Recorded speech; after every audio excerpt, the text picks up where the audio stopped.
Hello, this is Jennifer Redmond Knight and your guide to partnership building. This week is our fourth of 4 weeks where we've talked about effective meetings.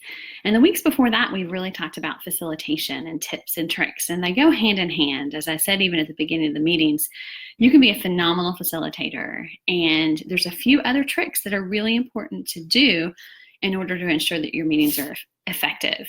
Facilitation is a big part of that, but it's not the only thing. And this week, we're talking about an area that is particularly important, and that is the follow-up. And I don't know about you, but if I have spent a whole lot of time, sometimes months, even a year, planning a meeting, the last thing I want to do is think about the meeting again.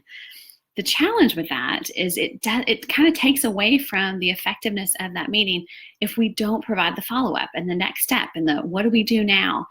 And so this week's blog post, I encourage you guys to click on. But just I highlight 3 different ways to kind of ensure that follow-up is happening.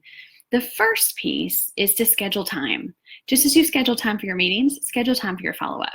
I must say this is something I need to improve on, but it's an area that I think really will help. If you have it on your calendar, it's an opportunity to really say, okay, I'm committed to doing this and getting it taken care of and making it really user-friendly for the folks who attended. The next piece is keep it simple.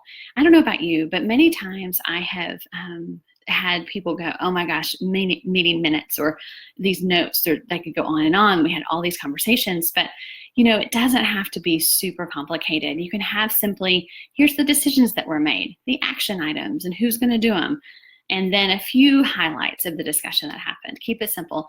And then the next piece is share it quickly, get it out there, keep the momentum going from that meeting so that your meetings can continue to be effective.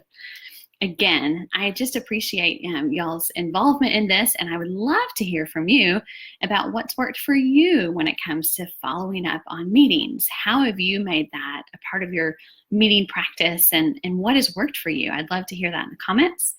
Also, if you don't yet get a copy of my weekly blog updates and you would like my resource on emotional intelligence and partnership building, then I'm going to put a link in the comments as well. Just click on that link and I'll make sure you don't miss another thing.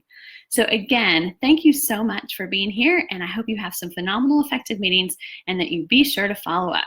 Have a great rest of your Monday.